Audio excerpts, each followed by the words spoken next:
Radio Brač. Udruga za naš Supetar je često kod nas na radiju i da nije nje možda se puno toga ne bi izdogađalo, ostale bi stvari kakve jesu.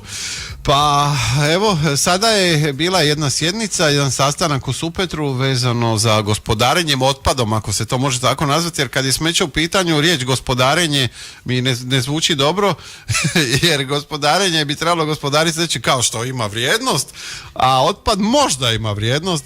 I evo, Vladimira Maskarel s druge strane, dobar dan. Dobar dan slušateljima Radio Brača, dobar dan Vedrane.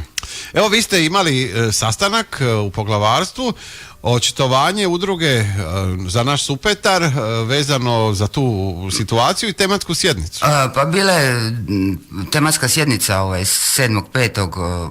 Mi smo bili pozvani kao udruga da pričamo o ekologiji u vezi deponije u Supetru. Cijela sjednica je u biti napravljena zato da se jasno odredi kakve akcije će se poduzeti da se spriječi provedba odluke ministra Ćorića, ovoga od zaštite okoliša, koji je jednim potezom pera lipo zatvorio košer i reka sad vi koji ste vozili na košer vozite malo u Supetar to svoje smeće. Mislim, to prvo nije moguće, drugo, smeće je naše, a ne ministrovo. On je u vlasništvu grada, prema tome uopće ne razumijem zašto ministar silom hoće upravljati sa tuđim dvorom. Mislim, to nije naprosto zakonski moguće. A dobro, je li samo problem u ministarstvu, u ministru, je li Bračani imaju viziju o smeća, budućnosti? Viziju smeća ima malo koji građanin Hrvatske, ali zato imaju ove interesne skupine, oni na tome gadno zarađuju. A što se nas tiče, na Braču imamo dvije vizije. Jednu viziju od Mičelija i tih 7 općina koji su nešto tamo smislili. I imamo neku drugu varijantu te vizije u Supetru koji gospodari komunalnim tim poslovima preko javnog poduzeća u vlasništvu grada. I to je opet, mislim, ideje jednima i drugima su ok. Meni je draže da imamo svoje javno poduzeće nego da radimo preko privatnika.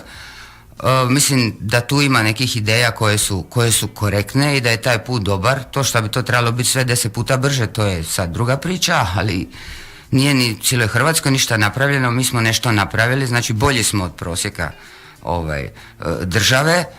Idemo dobrim putem i sad, šta ja znam, brž će za jedno 10 godina biti sve ok. Ako nastavimo tim putem, ako nas ne spriječi. Mene jedna stvar zanima. Kako je moguće da jedan političar, ministar koji danas je, sutra nije, tvrdoglavo hoće nešto napraviti, a da se cijeli otok ujedinio protiv toga i da idu na referendum i da se podižu ustavne tužbe protiv njega. Pa ja da sam ministar, ne bi htio da neko podiže nikakve tužbe i da je nezadovoljan. Učinio bi sve, došao bi, sletio bi helikopterom, avionom, došao autom i vidi šta je tu. To je vrlo jednostavno. Mislim, Ministarstvo zaštite okoliša i posebno ministar Ćorić u principu nisu ništa napravili po pitanju regulacije otpada u Hrvatskoj i onda ono što nije riješio na državnom nivou, pošto mu Europa sad prijeti nekim kaznama, jer apsolutno ništa nisu napravili. U Istri sad bjesomučno prodaju to neko gorivo koje su napravili u nekom centru gospodarenja otpadom koji nemaju kome prodati jer ga niko neće kupiti jer nema vrijednosti. Marišćinu sam rekao da će zatvoriti, to vam je od Rijeke odlagalište otpada, jer umjesto centra gospodarenja otpadom su napravili obično smetlište, ljudi se gore guše. U nas rade Lećevicu i silom forsiraju tu Lećevicu, na to žele utući ogromne pare, ali to je isto manje više jedno smetlište.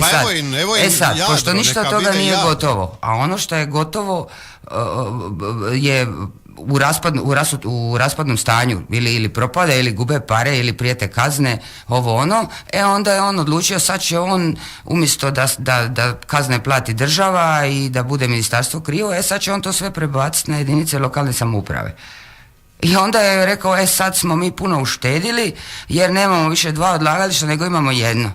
A cilj je smanjiti količinu otpada, a ne broj odlagališta. Mislim, koja je tu razlika? Isti otpad. Pa nisu u stanju plastiku zabraniti, mislim, što mi pričamo, mislim. A to je opet priča za sebe, njima plastika treba, ali ne bi imali šta goriti.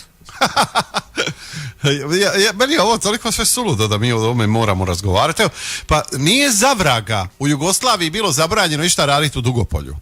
I evo sad su oni rekli čudo u Dugopolju, pa čudo je toliko da je sad Jadro zagađeno, pa onda imate autocestu iznad Jadra, pa Jadro opet zagađeno.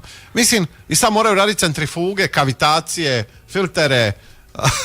Ne pada i na pamet uzeti vodu negdje drugo, to ništa sad. Evo, inače, mislim, sve te odluke na nivou države se baziraju na izgradnji centra gospodarenja otpadom, one čuvene Lečevice, koje nema. Inače, sutra je, ili danas, sad sam zaboravio, mislim da je sutra, je suđenje za Lečevicu, gdje su udruge iz Kaštela i udruga Sunce i jedna jedinica lokalne samouprave to utužile. Sad ćemo vidjeti šta će biti. Može biti da se Lečevica uopće neće graditi ako udruge uspiju dokazati da je to u stvari štetno.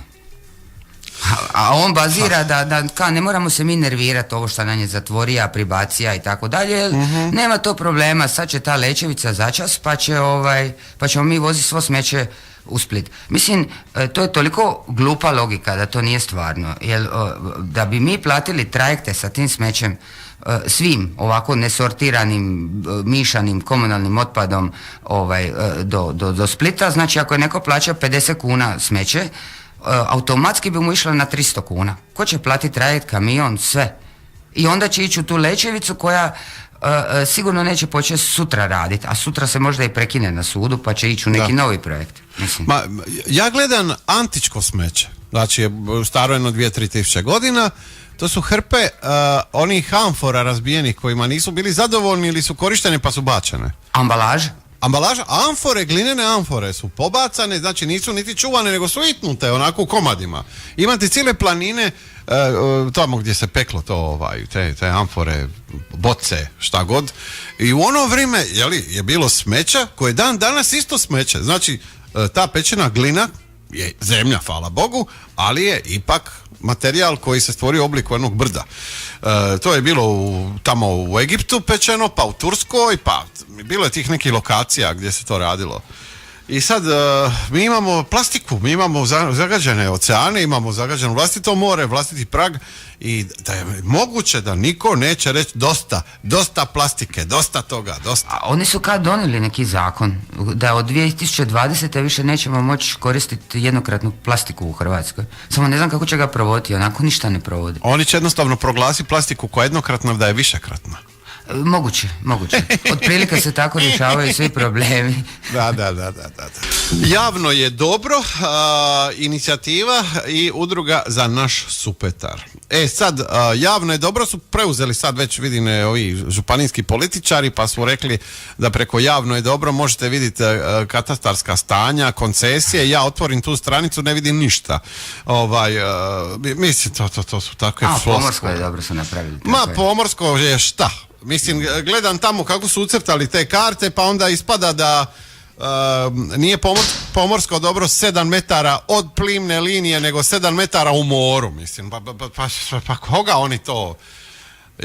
Jednostavno, ja gubim više snagu i volju, vjerujte mi, Pa meni se vratila volja jučer na sjednici, odnosno prekjučer na toj sjednici u Supetru, zato što sam prvi put vidjela jednoglasno dižu ruke svi tamo opozicija, pozicija, za te stvari koje trebaju spriječiti da se smeće Brača odloži u Supetru i to sa vrlo suvislim prijedlozima.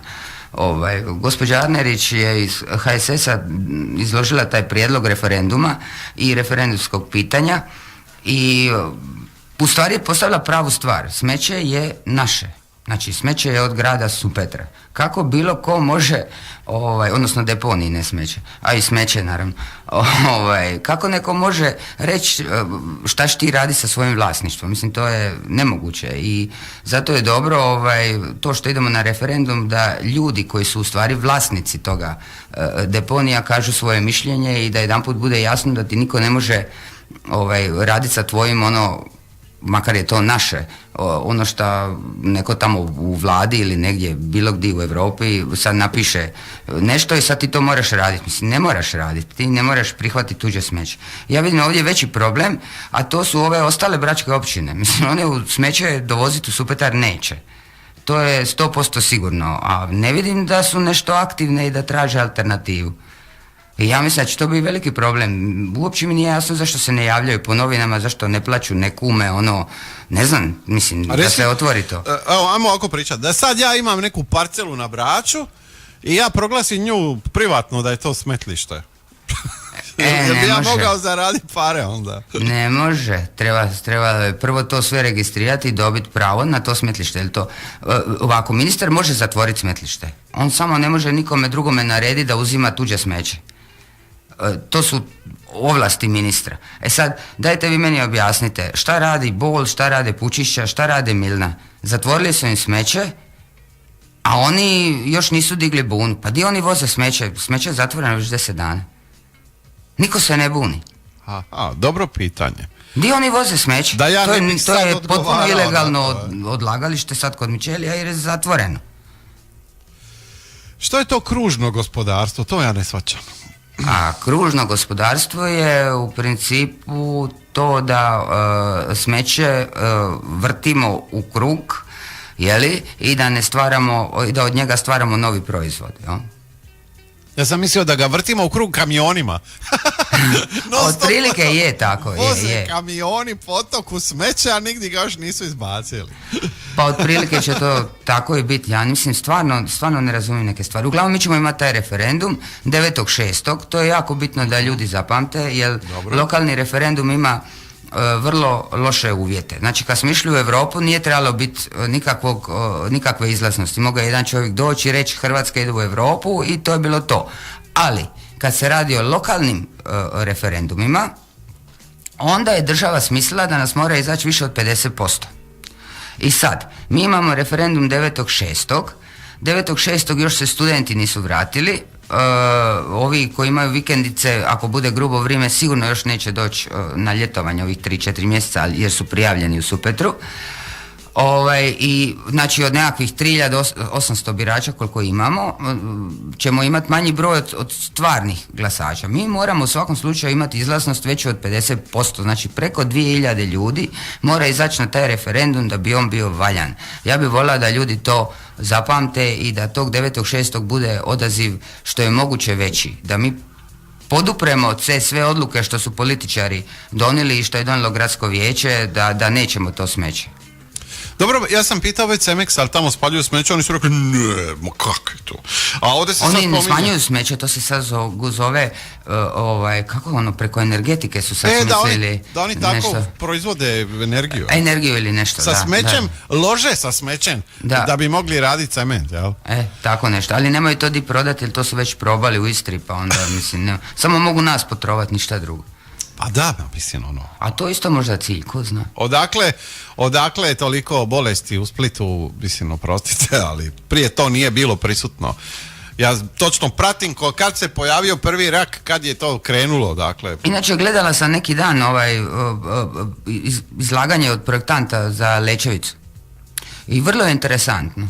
Tamo misle, to smeće koje će se dovesti u Lećevicu, kažu, ono još uvijek ima plastike u sebi, još uvijek ima bio otpada, truleži i toga svega, i oni bi u stvari na Lećevici napravili humus od jednog dijela smeća, a drugi dio smeća bi kao nešto još jedanput malo razdvojili, onda bi slali u Cemex na spaljivanje, jer nemaju šta s tim drugo. Dobro. Tako da to je u biti novi Karepovac. Možemo li mi, ajmo ovako završiti ovo, da osim što govorimo o odlagalištima smeća, možemo li mi konačno prisiliti nekog ovati da zaprsi i reći otiđi u Beč, otiđi u Ljubljanu, otiđi vidi kako to oni prerađuju smeće, koja je to tvornica, bla bla bla, i idemo to napraviti, idemo izgraditi nešto, prepuni smo novaca, na uši nam lova izlazi u Hrvatskoj, pa sad ne ide nam na uši, mi čekamo 40 milijuna za sanaciju otpada u Supetru, već 6 mjeseci ne dobivamo odobrenje od Ministarstva zaštite okoliša, makar su svi papiri gotovi, sve je napravljeno, ali nismo dobili odobrenje da tražimo izvođače za sanaciju otpada. Da. Znači para ima, ali ne ide tamo di treba. Ako mi možemo zaposliti u 20 metara dugoj ulici 2 ljudi s kamerama da snimaju jer ko krivo parkira, onda smo prepuni novaca, na uši nam izlazi lova, tako da idemo graditi tvornicu, preradu smeća, spalionicu, kako se to već zove, energanu, Idemo krenuti. Energana, mi bi radili energanu. Na toj sjednici pa jedan dobar prijedlog, sad da li će se to moći izvesti ili ne, ali trebalo bi u nekom, malo će trajati dok se to napravi, da se radi bioenergana, jedna manje postrojenje samo za potrebe Supetra, tako da bi u stvari iz smeća izvadili sve to što je gorivo i šta truli i tako dalje i odmah bi napravili struju od toga. Ako to upali kao jedan od ideja koje su se provukle kroz tu sjednicu, bilo bi prekrasno. Mi bi onda napravili upravo to što je kružno gospodarstvo. A evo, zamolimo bar Svetoga Lovru da on nešto učini za nas, pa da dok je blizu Boga da nešto se dogodi. Mi ćemo nastaviti ovaj razgovor, ja se zahvaljujem za danas i ponovimo datum. Da ponovim datum referenduma je 9.6. Upozoravamo Supetrane da je jako važno da izađu na to i još bi jedanput rekla da će grad Supetar dignut 2 ustavne tužbe, jednu da sruši odluku ministra Ćorića koja je zbrda zdola ispravljana i rađena bez smisla i pameti, i drugu stvar koja je isto jako bitna i gradsko vijeće je pristalo kad se složi ta tužba da će ju odobriti, jer onda Ustavni sud mora rješavati tu tužbu u 30 dana. Znači radi se o tome da bi mi, odnosno gradsko vijeće bi tužilo Ustavnom sudu zakon koji je Ćorić sebi napisao, jer on nije usklađen sa drugim zakonom o regionalnoj upravi i ne može on nama naređivati. I mi ćemo to tužiti Ustavnom sudu i to je jako bitno. I onda srušimo zakon i srušimo sve ove gluposti što su se u međuvremenu dogodile. Ajde, daj Bože. Uputi noge Mare moje. Hvala i do slušanja. Ćao. Moj radio, Radio Brač.